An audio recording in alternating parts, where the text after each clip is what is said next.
Hey Hunters, Halo Zoo here with another look into D&D 5.5, this time with the Monk class. So we've got our stuff here. Excuse me, had to cough. Gotta love when you start a video and then suddenly you have to cough, but oh well. Anyway, back to where I was. So we're here with the Monk class. It's not getting a full rework, but there are some changes in for it. So Monk, it's pretty much the same as it was, just with a few additions sprinkled in. Also the larger archetype change, which moves the archetypes to first level. However, the archetypes, put simply, yeah, they've had a bit of a rework with how they interact, and each of them has gone a bit further into something that should make them a lot more interesting to play. But anyway, let's look at the progression. So, go over to this. Level 1, you get monastic tradition, martial arts, unarmored defense, business as usual, except for the monastic tradition, but oh well, that's larger change to 5.5. Level 2, you have key and unarmored movement. And you will see the unarmored movement here and the martial arts die. The martial arts die now begins as a D6, scales up to a D12 as you progress. It's that simple. And then I think you spend 5 levels with each dice now. So simple enough change. Unarmored movement progresses pretty much the same as it did before. And then key, of course, it's technically scaling with your level, but doesn't say that for some reason, but well. Then, third level, you have a tradition feature and deflect missiles. So that's pretty much the same. Level 4, you get slow fall, as well as a feat and ability score increase. But slow fall, it's not a big feature anyway. Level 5, you get your first extra attack in stunning strikes. But you'll notice that 1 next to extra attack. We'll see more about that in a bit. Level 6, you get a tradition feature in key strikes. Level 7, evasion and stillness of mind. 8, just ability score increase and defeat. And 6 is when you get the D8 martial arts die. Level 10, you get, or 9, it's one off, dang it. But level 9, you get unhindered agility. Level 10, you get a tradition feature in purity of body. Level 11, you get your second extra attack now, so as well as enhanced key. Basically, the whole idea for giving extra attack, the extra attacks to Monk, is to kind of go a bit deeper into the flavor of you're the fast attacker and kind of build up that side of Monk. So they get the triple and quadruple attack now instead of fighter to kind of add some cool stuff at the end. Enhanced key, so at 11th level your key abilities all upgrade. 12th, ability score increase and defeat. 13, Tongue of Sun and Moon. 14, a tradition feature in Diamond Soul. 15, you get Timeless Body. 16, ASI in Feet. Level 17 is the final extra attack, so you get 3 extra attacks for a total of 4. Level 18, you get Enhanced Key and Empty Body. 19, Feet and ASI. 20, Tradition feature in the new Perfect Self feature. So, what are those features? HP, of course, still a D8. Starting HP is 8 plus con score. There's a parentheses there for some reason.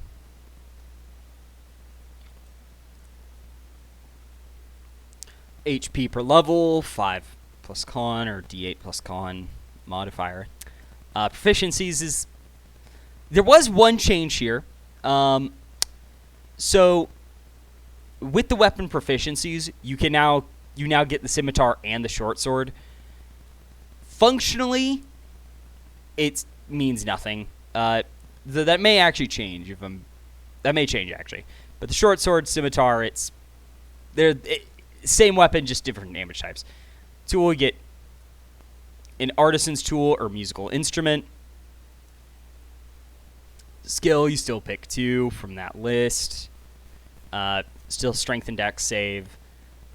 First level, you get your monastic tradition. First level also gives you martial arts. You treat unarmed attacks, simple weapons, scimitars, and short swords as monk weapons. Your monk weapons are treated as having the finesse property, and their damage dice is increased to the size shown in the martial arts column if it isn't already that size or larger. So basically what this means is most weapons won't be affected at first, but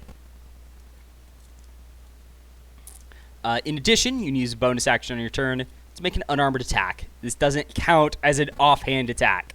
So very specifically, that attack adds your dex modifier to the damage roll, or strength if you're going strength monk, but you get the point.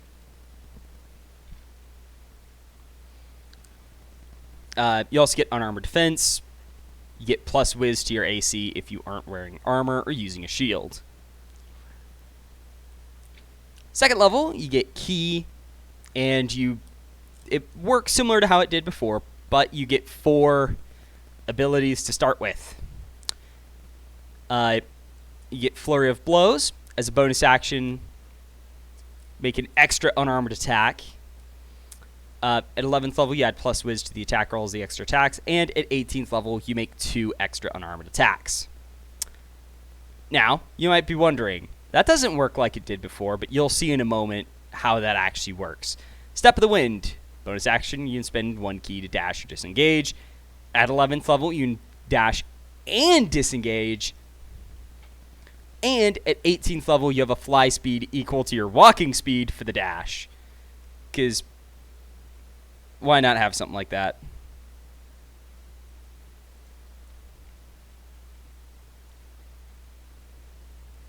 But patient defense. As a bonus action, you spend 1 key to dodge. At 11th level, you add plus whiz to all saving throws while dodging. I'm going to add this way to both of those. And then at 18th level, you have resistance to all damage while dodging this way. So basically, you get a better dodge ability. Then, last but not least, you have Quickened Healing. As a standard action, you spend 1 key to roll 1 martial arts plus whiz and regain that much HP. Forgot to highlight that. At 11th level, you roll 2 martial arts die instead. And at 18th level, you roll 3 martial arts die instead.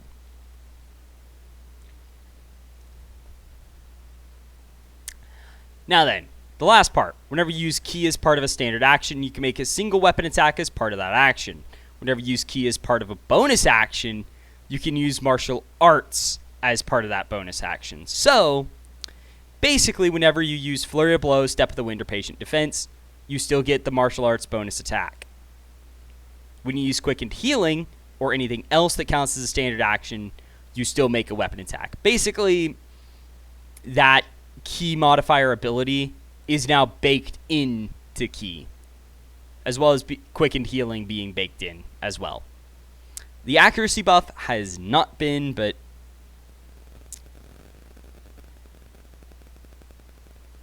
that's just the way it is. Second level, unarmored movement. Your moving speeds are increased by number of feet shown in the unarmored movement column. Do note, this does affect any alternate move speeds you have. So if you're at Arakakra or Triton, then you increase your fly speed or swim speed respectively. 3rd level, deflect missiles. Works similar to how it did before. You can use a reaction when you're hit by a ranged weapon attack to roll a martial arts die, add your dexterity and your monk level. If the damage is reduced to 0, you can catch it. And if you catch the missile, you can spend 1 key to make a ranged attack with the weapon or ammunition as part of the same reaction. And you make your attack with proficiency, regardless of your weapon proficiency. And the missile counts as a monk weapon for the attack, which is a normal range of 20 feet, long range of 60 feet. So basically, you add all the bonuses to this attack if you do make it. 4th level, reduce all fall damage by 5 times your monk level. If the damage is reduced to 0, you don't fall prone. 5th level, extra attack. You can make 2 attacks instead of 1 when you take the attack action. And at 11th, you make 3. At 17th, you make 4. 5th level, stunning strike. Once per turn when you hit a creature, the monk weapon attack, you can spend 1 key to force the target to make a con save, or be stunned until the end of your next turn. 6th level, key strikes, monk attacks, weapon attacks are always considered magical. And do note the monk weapon attacks do count your unarmed strikes because of martial arts, so that is a change. 7th level, evasion. Make a dex save against damage. Take half on a fail, 0 on a success. Stillness of mind. You have advantage on saving throws against being charmed or frightened.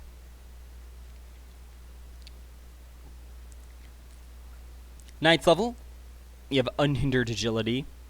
You can move along vertical surfaces and across liquids without falling during the move.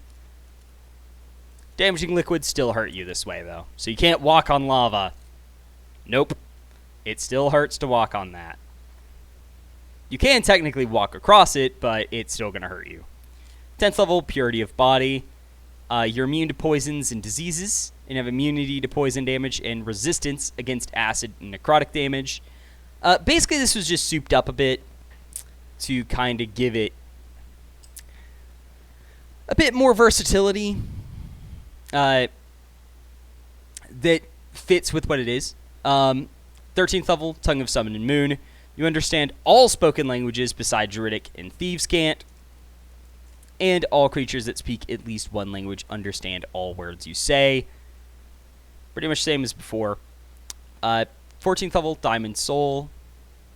You're proficient in all saving throws. Once per round, whenever you fail a saving throw, you can spend 1 key to roll the save. 15th level, Timeless Body. Body no longer ages. 18th level, Empty Body. You can use a standard action to spend 4 key to become invisible for a minute. During that time, you have resistance to all non-force damage. And you can spend 8 key to cast the Astral Projection spell without needing material components. But you can't take other creatures with you.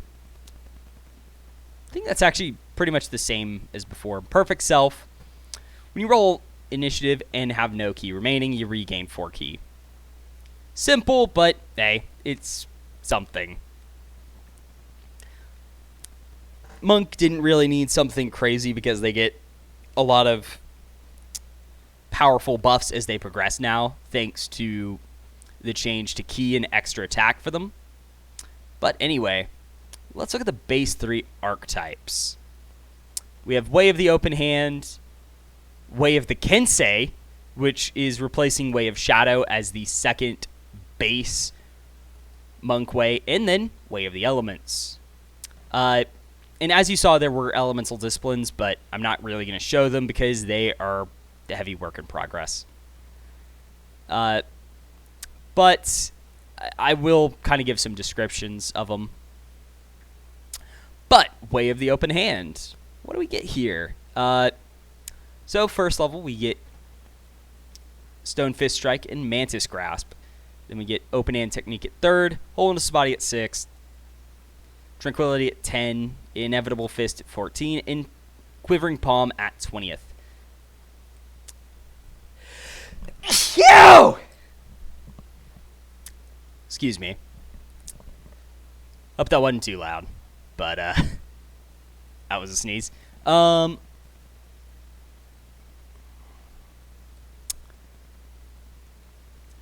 Anyway, so open hand is kind of changed up to be a lot more, let us say, unarmed focused with Stone Fist Strike, and ignore me while I just set this properly.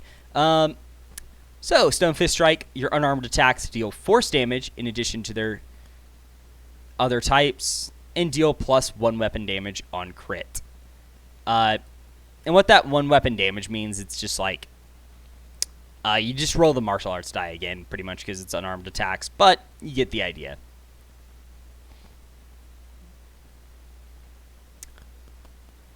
Mantis Grasp.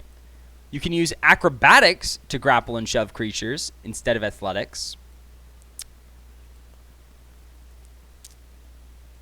And whenever you successfully grapple or shove a creature, you can deal half your proficiency bonus plus dex or strength, bludgeoning and force damage to that creature. So basically, you add... So basically, your grappling is better. Your grapple and shove is better. And your unarmed attacks are better now. Third level, open hand technique.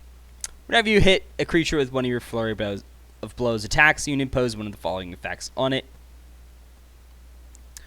Must succeed on a dex save or be knocked prone. Make a strength save, and on a fail, push it up to 15 feet away from you. Or it can't take reactions until the end of your next turn with no save. Pretty much the same as it was before, actually. I was considering adding a 4th option, but ended up not doing it as of now. 6th level, Wholeness of Body. As a bonus action, you can regain 3 times your monk level HP, and you have to wait for a long rest to use this again. Kind of like it was before. It's simple, but it is what it is, you know. 10th level, Tranquility. At the end of a long rest, you gain the effect of a Sanctuary spell that lasts until the start of your next long rest, but it can end early as normal. Inevitable Fist. At 14th level, whenever you miss with an unarmed attack, you can spend 2 ki to deal half that attack's damage to the target. So, even if you miss with an attack, you can still damage them. 20th level, you have Quivering Palm. When you hit a creature with an unarmed strike, you can spend 3 ki to start these imperceptible vibrations. Lasts a number of days equal to your monk level. Yada, yada, yada. Pretty much the same as it was before, except the damage is no longer necrotic. It's force damage to fit in with the fact that you have other force damage sources. So this is changed to force. That's the only change, really. And it says standard action, but it's the same as before. Way of the Kensei.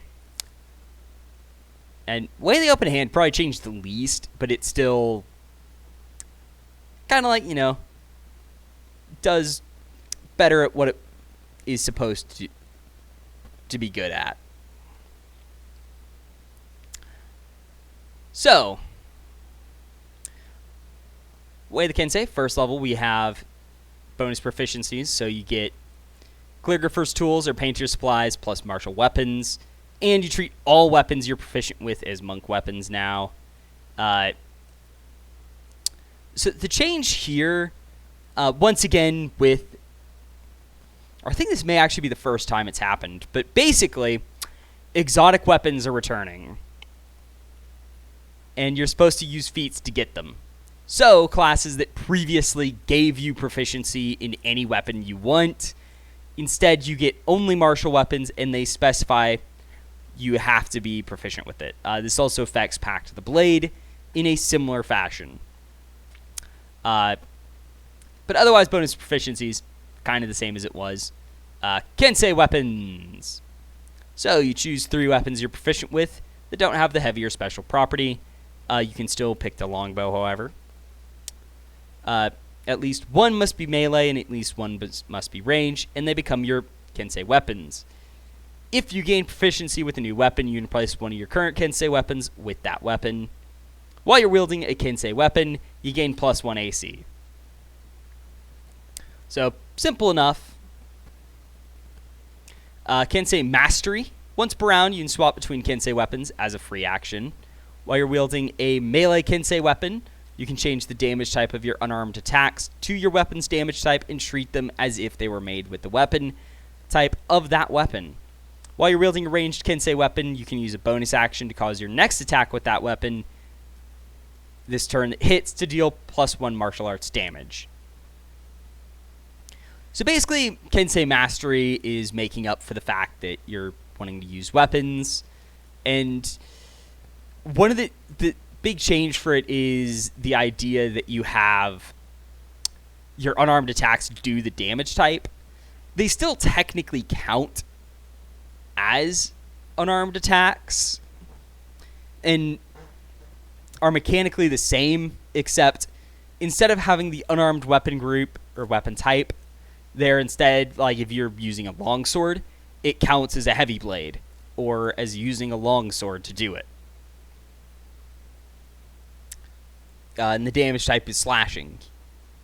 It's still only doing the d6 damage at first, and is still technically an unarmed attack, so if something refers to unarmed when you do an unarmed attack, it counts. And then, of course, bonus action is still what it was. And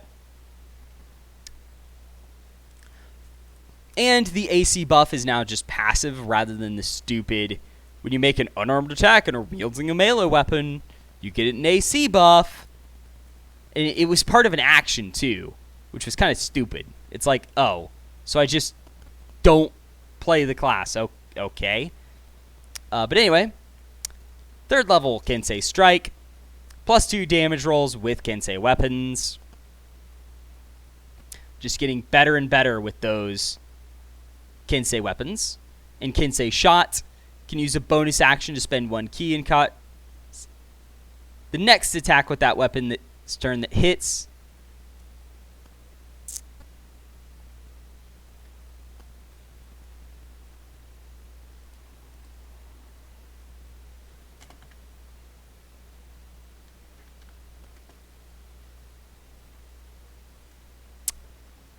And this is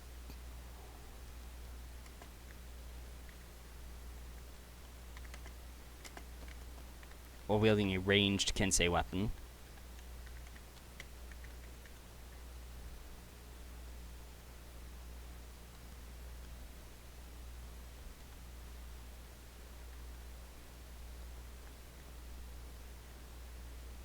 Just change it in the wording on this a bit. Don't mind me. And then you deal +2 martial arts damage. And at 11th level, you add +Wiz to the damage dealt.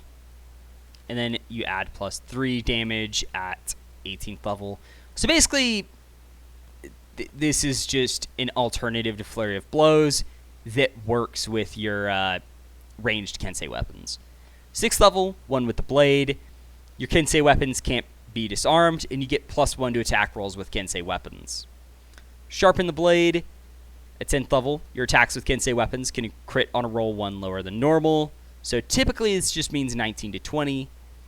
And they deal +1 martial arts die damage on crit. 14th level with unerring accuracy. Whenever you miss an attack with a Kensei weapon, you gain +1 to attack rolls with it until you hit with an attack or take a short or long rest. This bonus stacks. So ultimately, you get these moments where you just can't hit anything. Well, this ability basically says whenever you miss with an attack, your accuracy increases. So, if you miss one attack, like an attack, you get +1, but if you miss again, it becomes a +2. stacking theoretically infinitely, but it's sort of like you're going to hit eventually, but the attack roll just keeps increased bonus stacks until you hit. 20th level, True Kensei Mastery. The bonus of Kensei weapons becomes +2. I'm actually going to specify these.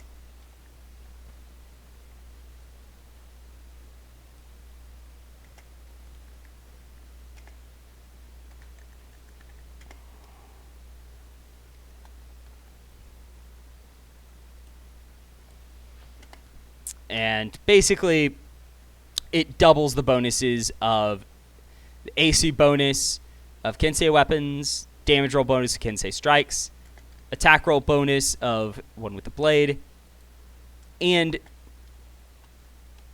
the attack roll bonus of unerring accuracy.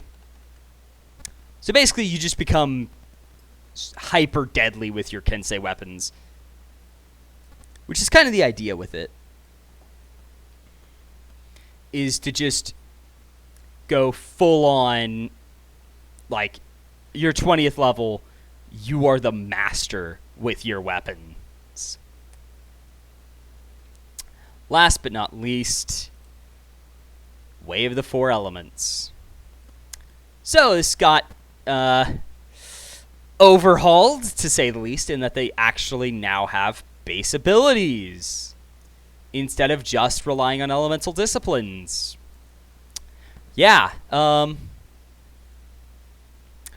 So first off, we have elemental attunement, elemental strikes. Third, elemental disciplines.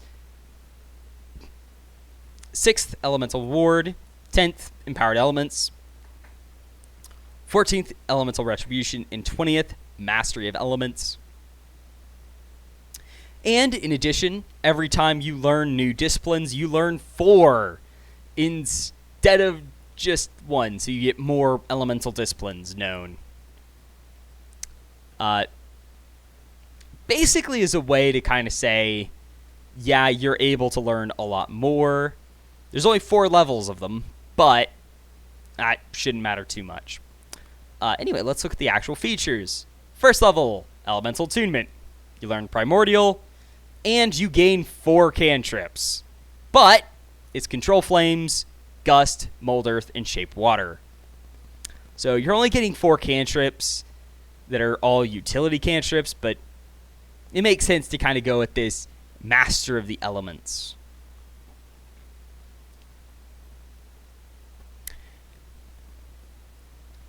We also have elemental strikes. You gain the special elemental strikes weapon, which is treated as an unarmed attack. There's a reach of 15 feet, and it deals cold, fire, force, lightning, or thunder damage. You choose with each attack instead of its normal type. You can also use this attack as at range, with a normal range of 30 feet and long range of 90 feet. But you don't add your strength or dexterity to the damage roll when used as a ranged attack. So basically the idea is that you're able to manipulate the elements and give yourself some extra reach with your attacks to kind of mix things up a little bit. And kind of, once again, add into the Master of Elements, but in a way that's not... You're not a spellcaster. It's melee and ranged attack. It's weapon attacks, but in a different way. And as a side note, you can use the ranged attacks with your Flurry of Blows, and you can use this with Flurry of Blows in martial arts. So this is your main damage source. Third level, Elemental Disciplines. You gain the ability to use Elemental Disciplines. Number known is shown in the ED column above. So 4, 8, 12, 16. And the maximum key you can spend on an Elemental Discipline is listed here. I'm actually...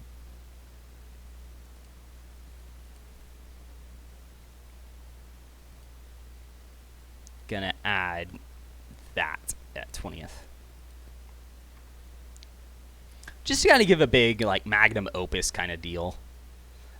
I don't think I'm going to add elemental disciplines at that level, but eh. But anyway, so in the spell levels shown here, so you still get some spells, and this is the key per deal. And the minimum is 2, by the way.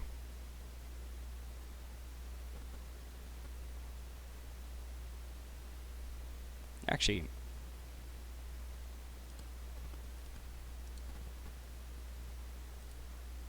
yeah, I'm going to remove that row because of a later feature. Now I think about it. Elemental Ward. You reduce all cold, fire, force, lightning, and thunder damage taken by -Wiz. Whenever you take damage in one of those types, you can use a reaction to spend 1 key. And spend 1 key to have resistance to that damage type instead. So basically, it protects you against the elements. It protects yourself against the damage types here.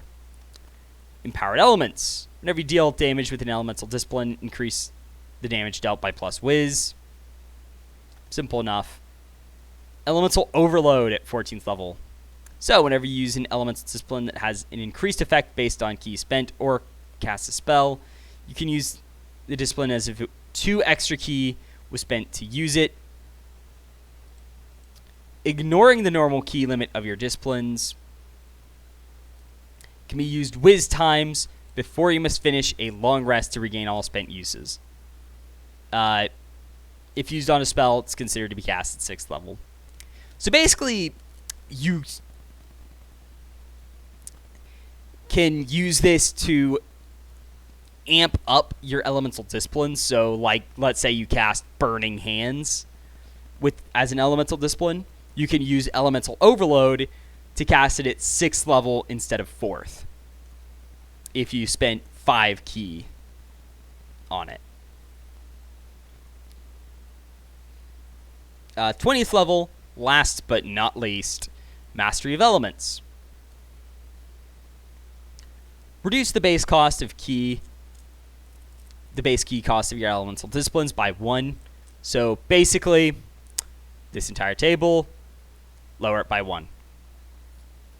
Any effects that care about the key spent also have their threshold lowered by 1. So, like, if a discipline cares if you spend, let's say, it's one you get at level 3, but it cares if you spend 4 or more key, then at 20th level, that becomes if you spend 3 or more key because your base is 2. Your base cost is 1, is the idea. So basically, it just makes your elemental disciplines cheaper by 1, which can be quite powerful when you cast 20 first level spells or 10 second level spells with every short rest. So anyway, that has been a look at Monk, and I think